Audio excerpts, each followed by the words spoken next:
ஒடுக்கப்பட்ட பல பெண்களினுடைய வாழ்நிலைமையை மேம்படுத்துவதில்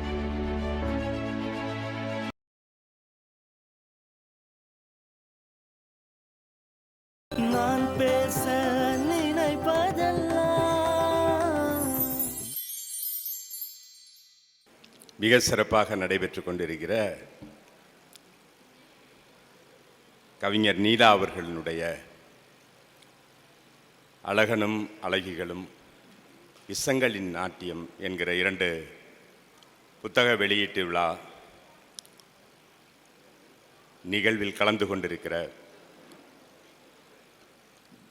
சான்றோர்களே,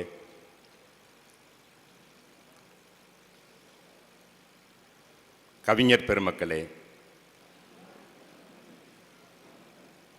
தமிழ்நாடு முற்போக்கு எழுத்தாளர் கலைஞர்கள் சங்கத்தை சார்ந்த தோழர்களே, எல்லோருக்கும் அன்பு வணக்கம்.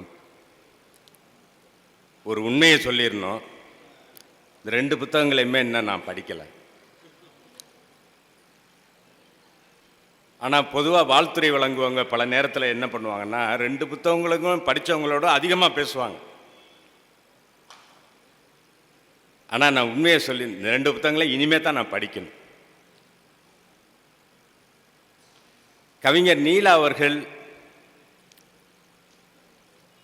எப்போதும் தனது ஒரு விரிவான சிந்தனையை ஒரு மென்மையான அமைதியான குணத்தோடு நிறைவேற்றி கொண்டே இருப்பவர். அவரை போகிற வருகிற பல நேரங்களில் வண்டியில் போகிற நேரத்தில், பஸ்ஸில் போகிற நேரத்தில்,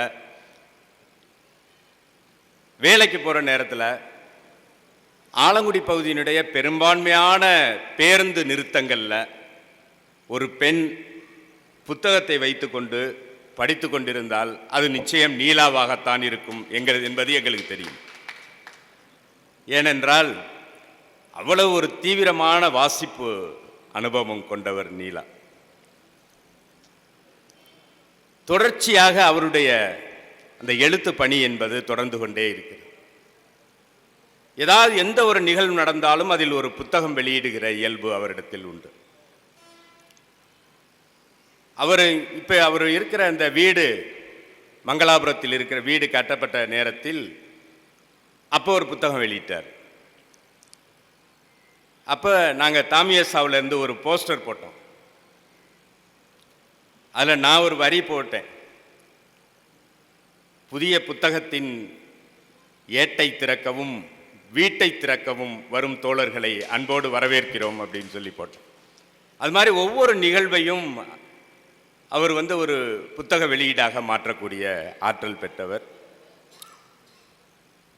அவரிடம் இருக்கிற வாசிப்பு அனுபவம் அவரை இன்னும் பல மடங்கு உயர்த்தக்கூடிய தன்மை கொண்டது என்பது எங்களுக்கெல்லாம் நன்றாக தெரியும்.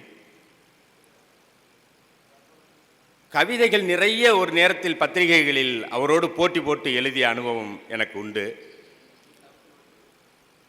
அப்படி பல எழுதிய கவிதை ஆறுகளில் அடுக்கானது அந்த டிசம்பர் 6 என்கிற கவிதையை தேதிகள் சொல்லும் செய்திகள் என்கிற தொகுப்பில் அவர்தான் முதலாக வெளியிட்டார். அந்த கவிதை பரவலாக சென்றதில் கவிஞர் நீலா அவர்களுக்கு ஒரு பெரிய பங்கு உண்டு. அப்படிப்பட்ட எந்த ஒரு படைப்பாக நல்ல படைப்பாக இருந்தாலும் அதை தொலைபேசியில் தொடர்பு கொண்டு அவர் பேசுவார். நல்லா இருக்கு, அருமையாக எழுதியிருக்காங்க, பண்ணியிருக்கீங்க தோழர் அப்படின்னு வாழ்த்தக்கூடிய அந்த இயல்பு அவரிடத்தில் எப்போதும் உண்டு. இன்னும் சொல்லப்போனால் இந்த சமூகத்தை உற்று நோக்குகிற அவருடைய பார்வை இருக்குல்ல, அது ரொம்ப முக்கியமானது. குறிப்பாக பாதிக்கப்பட்ட ஒடுக்கப்பட்ட பெண்களுடைய நிலைமையை வெளிக்கொண்டு வருவதில் அவர் எப்போதுமே மிக தீவிரமாக செயல்படக்கூடியவர். குறிப்பாக பொட்டல் பிரசவம் அப்படிங்கிற அந்த ஒரு சம்பவத்தை ஒக்கூர் பகுதியில், ஆவுடையார்கோள் ஒன்றியத்தில் இருக்கக்கூடிய ஒக்கூர் பகுதியில் அந்த பொட்டல் பிரசவம் என்கிற அதை நேரடியாக நான்லாம் போய் களத்தில் பார்த்தோம். ஏன்னா நான் சுகாதாரத்துறையில் பணியாற்றினால அந்த துறை சார்ந்தும் நாங்கள் அதை ஆய்வு பண்ணியிருக்கோம். அந்த பொட்டல் பிரசவம் சம்பவத்தை சமூகத்திற்கு வெளிச்சம் போட்டு காட்டியவர் நம்ம தோழர் நீலா அவர்கள். அவ்வளவு அந்த மாதிரியான பொட்டல் பிரசவம்னா 10 மாத நிறைமாத கர்ப்பிணியாக இருக்கக்கூடிய பெண்ணை கொண்டு போய் அந்த கோவில் முன்பாக போடப்பட்டிருக்கிற ஒரு சிறிய குடிசை, ஒரு சின்ன கொட்டகை இருக்கும், அதுக்குள்ளே விட்டுட்டு எல்லாரும் வந்துடுவாங்க. அந்த பொண்ணே பிரசவம் பார்த்து அந்த பொண்ணே டெலிவரி எல்லாம் முடித்து அதுக்கு பிறகு தான் போய் குழந்தையை தூக்கிட்டு வரணும். அந்த அந்த காலத்தில் அதுக்கு இடைப்பட்ட காலத்தில் அந்த பெண்ணுக்கு என்ன வேண்டுமானாலும் நிகழலாம்.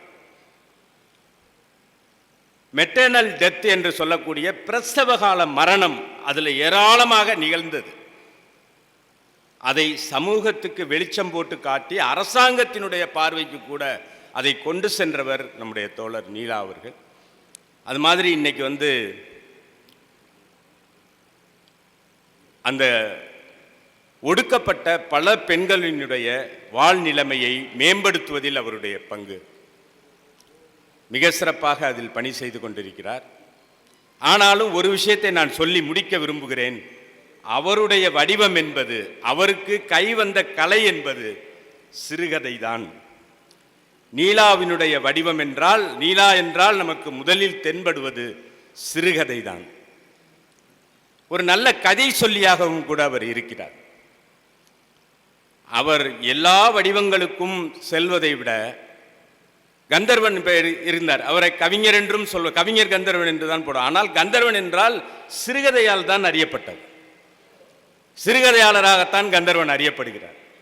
அதே போல நீலா அவர்களுடைய வடிவம் என்றால் அது சிறுகதை தான். சிறுகதையின் பக்கத்திலும் நாவலின் பக்கத்திலும் அவருடைய கவனத்தை அவர் தீவிரமாக செலுத்த வேண்டும் என்று கேட்டுக்கொண்டு, இந்த அற்புதமான 2 நூல்களை மாண்புமிகு பிற்படுத்தப்பட்டோர் நலத்துறை அமைச்சர் மரியாதைக்குரிய திரைக்கலைஞர் ரோஹிணி அவர்கள், அதே போல நம்முடைய மிக மூத்த இலக்கிய ஆளுமைகள் கவிஞர் முத்துநிலன் அவர்கள், ஜிவி அவர்கள், கவிஞர் தங்கமூர்த்தி அவர்கள், ராசி பன்னீர்செல்வம் அவர்கள், இப்படிப்பட்ட நல்ல ஆளுமைகள் எல்லாம் சேர்ந்து வாழ்த்தி இந்த அருமையான புத்தகத்தை வெளியிட்டிருக்கிறார்கள். அவர்கள் இன்னும் பல சிறப்புகளை, உயரங்களை, பல விருதுகளை பெற வேண்டும் என்று வாழ்த்தி விடைபெறுகிறேன். நன்றி, வணக்கம்.